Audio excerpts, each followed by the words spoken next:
अगर आप हज 2025 का इरादा रखते हैं तो आपके लिए अहम तरीन इत्तला ये है कि सऊदी हिदायत के मुताबिक 18 अप्रैल हज वीज़ा की इजराई के लिए ख़तई आखिरी तारीख होगी। सफ़र हज आसान और आरामदा बनाने के लिए तशरीफ़ लाएं अल आज़म टूर्स एंड ट्रैवल्स हैदराबाद। देश भर में 32 साल बेहतरीन खिदमात का एजाज अपने नाम करने वाला वो इदारा है जो तनाज़ात से पाक और आज़मीन हज को आसानी फराहम करने पर यकीन रखता है। आपके लिए 4 पैकेजेस दिए गए हैं। अपनी सहूलत के हिसाब से आप अपनी नशिस्त को बुक करवा सकते हैं। वो वक्त कम है, इसीलिए जल्दी करें। हुकूमत हिंद की जानिब से मंजूर शुदा अल आज़म टूर्स एंड ट्रैवल्स, भरोसा, इत्तेमाद और एतबार का दूसरा नाम अल आज़म टूर्स एंड ट्रैवल्स, नाम ही काफ़ी है।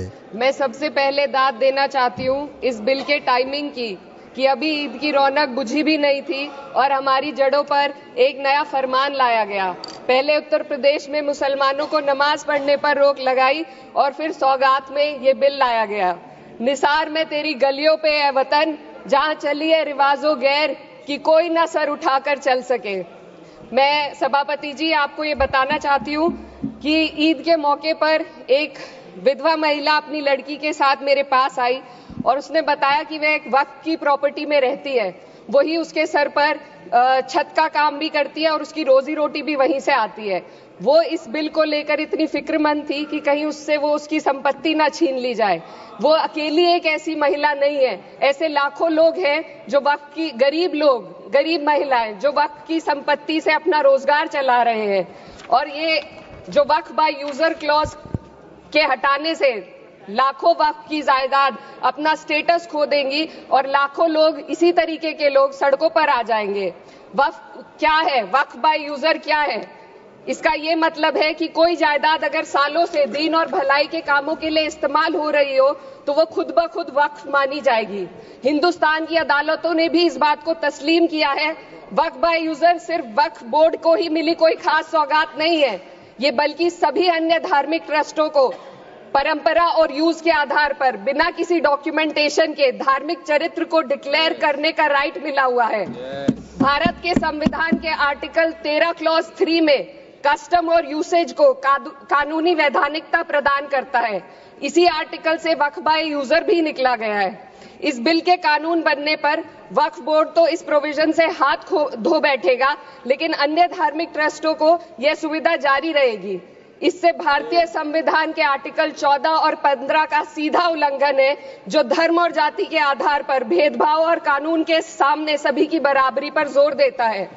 मैं इसके साथ ये भी कहना चाहती हूँ कि सत्ता के लोग जो एक दूसरे की पीठ थपथपा रहे हैं कि वक्फ बाय यूजर का जो अमेंडमेंट इन्होंने दिया उसको एक्सेप्ट कर लिया गया है, लेकिन इनकी शरारत यह है कि उसके साथ ही एक ऐसा प्रोवाइजो इसमें शामिल किया गया जिसके आधार पर यह कहा गया है कि अगर कोई भी वक्फ की संपत्ति विवादित हो तो वो अपना वक्फ स्टेटस खो देगी। तो जो अमेंडमेंट इन्होंने दिया है जिसको एक्सेप्ट कर लिया गया है उसका कोई मतलब नहीं है, ये इनकी नीयत है जो साफ जाहिर हो रही है।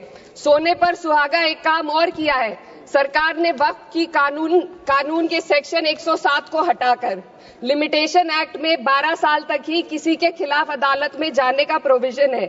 सेक्शन 107 में बोर्ड को लिमिटेशन एक्ट से राहत मिली हुई थी। वक्फ बोर्ड कभी भी अवैध कब्जाधारियों के खिलाफ अदालत जा सकता था।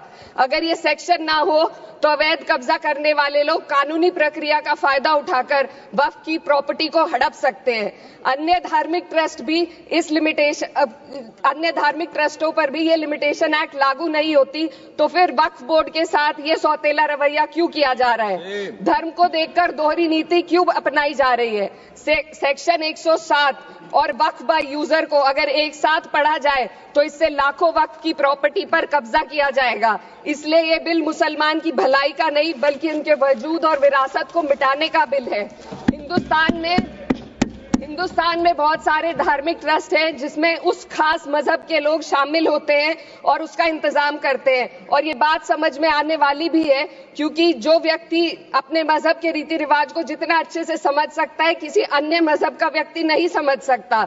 आर्टिकल 26 क्लॉज 2 के तहत धार्मिक संप्रदायों को अपने मजहबी इदारों के एडमिनिस्ट्रेशन का हक देता है, लेकिन वक्फ बोर्ड के बारे में इसको उल्टा किया जा। Sir 2 minute sir please 2 minutes.